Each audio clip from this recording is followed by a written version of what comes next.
দেখো আজকে একদম ভিন্ন স্বাদের একটা রেসিপি নিয়ে এসেছি। দেখলেই বুঝতে পারছো নিশ্চয়ই বন্ধুরা। হ্যাঁ, বিট গাজরের রেসিপি। বিট গাজর সাধারণত কোনো বাচ্চারাই খেতে চায় না, তাই আজকে আমি এই বিট গাজর দিয়ে এমনই লোভনীয় একটা রেসিপি বানাবো যা বাচ্চা থেকে বুড়ো সবাই চেয়ে চেয়ে খাবে। চলো, welcome back to my channel Ganga রান্নাঘরে সবাইকে স্বাগত জানিয়ে শুরু করছি আজকে বিট গাজর দিয়ে দুর্দান্ত স্বাদের এক রেসিপি।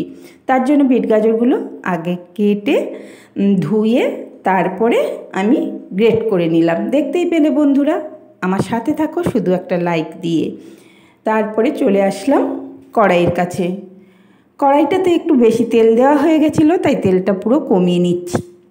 বুঝতেই পারছো, দেখতেই পাচ্ছ, অবশ্যই লাইক দিয়ে কন্টিনিউ করো, দেখতে পাবে। স্কিপ করলে কিছুই দেখতে পাবে না, তো দেখতে থাকো।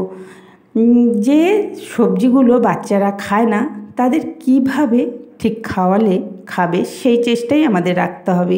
সবজি খাওয়াটা খুব দরকার, আর পুষ্টিগুণে ভরা যেসব সবজি সেইগুলো তো অবশ্যই দরকার। তো চলো দেখো, আমি প্রথমেই অল্প তেলের মধ্যে দিয়ে দিলাম একটুখানি সাদা জিরে, আর দিয়ে দিলাম গ্রেট করে রাখা একটু আদা। তো আদাটা দিতে তেলটা ছিটকচ্ছিল, তাই স্লাইড একটু নুন দিয়ে দিলাম। দিলাম ধনের গুঁড়ো, জিরের গুঁড়ো পরিমাণ মতো অবশ্যই দেবে, আঁচটা কমিয়ে রাখবে নাহলে পুড়ে যাবে। আর দিলাম কালারের জন্য একটু লঙ্কার গুঁড়ো। এবারে আমি একটু ভালো করে ভেজে নিলাম নেড়ে, তারপরে দিয়ে দিলাম বিট আর গাজর। জিরে ধনে ভাজার একটা সুন্দর গন্ধ বেরিয়ে গেছে, তারপরেই দিয়ে দিলাম গাজর আর বিটটা যে গ্রেট করে রেখেছিলাম দিয়ে দিলাম। এখনও পর্যন্ত যে সকল বন্ধুরা লাইক করতে ভুলে গেছো, প্লিজ লাইকটা দিয়ে দিও। সুন্দর করে নেড়ে চুড়ে যেই একটু কমে আসবে, এবার দিয়ে দেবো পরিমাণ মতো নুন, স্বাদ মতো মিষ্টি, কারণ বিট আর গাজর দুটোই মিষ্টি, তাই স্লাইট অল্প স্বাদ ব্যালেন্সের জন্য আমি মিষ্টি ব্যবহার করলাম।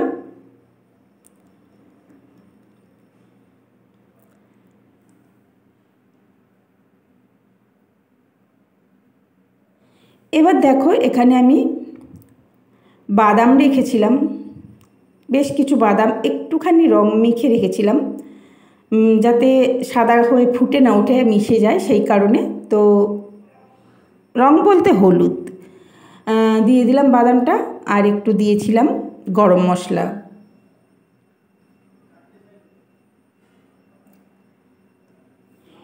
এবার দিলাম কিন্তু আমি বিস্কুটের গুঁড়ো, এখানে টোস্ট বিস্কুটের গুঁড়ো ব্যবহার করেছি, তোমরা চাইলে কর্নফ্লাওয়ার ব্যবহার করতে পারো।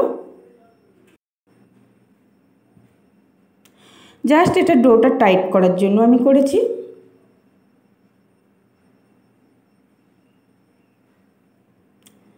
শেষে সামান্য একটু চাট মশলা দিয়ে আমি ডোটাকে সুন্দরভাবে এক জায়গায় চেপে রেখে দেব, ঠান্ডা করতে দিয়ে দেব। এবার বানিয়ে নেব একটা ব্যাটার। ব্যাটার বানানোর জন্য আমি একটা বোল নিয়ে নিয়েছি, আর তাতে দিয়ে দিচ্ছি কর্নফ্লাওয়ার পরিমাণ মতো, যতটা লাগবে অবশ্য সেই বুঝে দিতে হবে, যার যতটা পরিমাণ লাগবে সেই বুঝে নেবে। দিয়ে দিলাম স্বাদের জন্য নুন, এতেও আমি একটু চাট মশলা দিলাম, খেতে সুন্দর লাগবে বলে, চটপটা হবে বলে। তো ভালো করে ব্যাটারটা আমি গুলে নিচ্ছি। দেখো, সম্পূর্ণ নিরামিষই আজকের এই বিট গাজরের রেসিপি।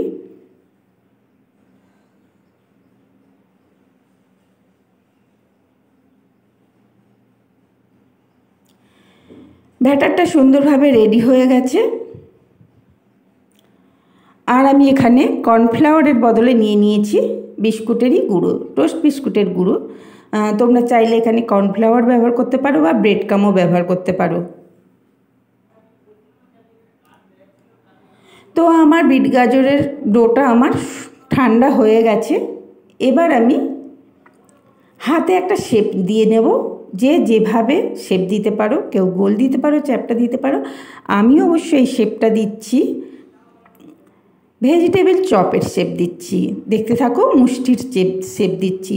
এর শেপটা যে যেরমভাবে পারো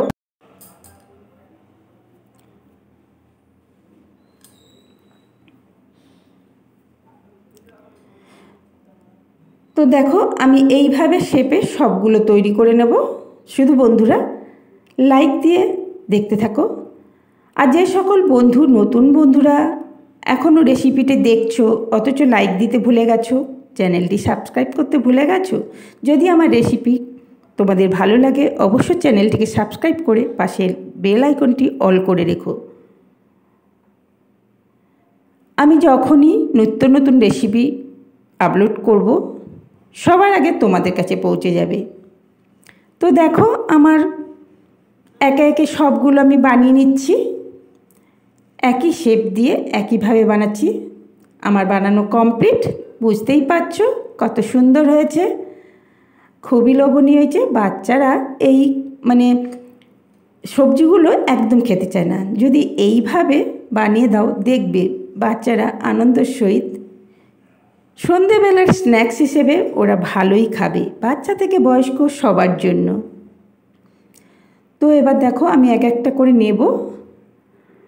ফার্স্ট কোট করছি এটা। প্রথমেই আমি একটা করে ভিজিয়ে এই বিস্কুটের গুঁড়োর মধ্যে, যেটাকে বেডকাম নিতে পারো তোমরা, এর মধ্যে আমি প্রত্যেকটা এইভাবে কোট করে করে রেখে দেব।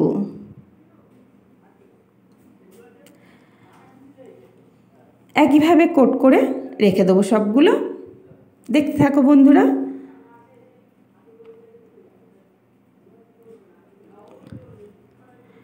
তো আমার রেডি সবগুলো, দেখো ফার্স্ট কোট হয়ে গেছে। আমি এটা ডবল কোট করছি, তোমরা এক কোট করতেই পারো। আর এদিকে দেখো তেলটা আমার গরম হয়ে গেছে, আমি অনেকটা পরিমাণে তেল দিয়েছি। তো আমি এবারেও ব্যাটারের মধ্যে চুবিয়ে চুবিয়ে তেলের মধ্যে দিচ্ছি।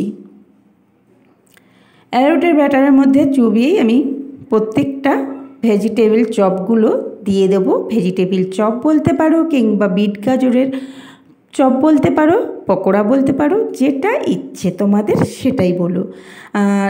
দেখতে যখন ভেজিটেবল চপের মতো বানিয়েছি, এটা ভেজিটেবল চপ আমি বললাম, তোমাদের মন মতো একটা নাম দিয়ে দিও। সবজি দিয়ে ভেজ চপ। এইভাবে আমি সবগুলোই দিয়ে দিচ্ছি। তেলটা যেহেতু আমি বেশি দিয়েছি একেবারে সবগুলো তুলে দিলাম। এক সাইড একটু লাল হয়ে গেলেই উল্টে দেবো। মাঝখানেরগুলো আগে দিয়েছিলাম যেগুলো, সেগুলো একটু উল্টে পাল্টে দিচ্ছি যাতে পুড়ে না যায়।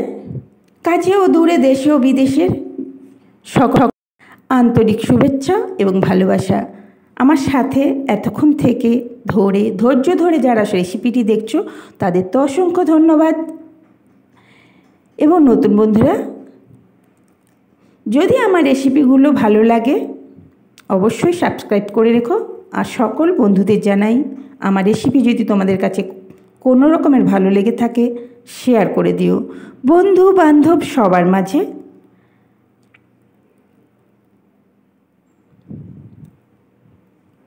দেখো আমার রেসিপিগুলো চপগুলো মোটামুটি ভাজা হয়ে এসছে, লাল লাল হয়ে গেছে। আমি জাস্ট একটু কড়া কড়া করে ভেজে নিচ্ছি।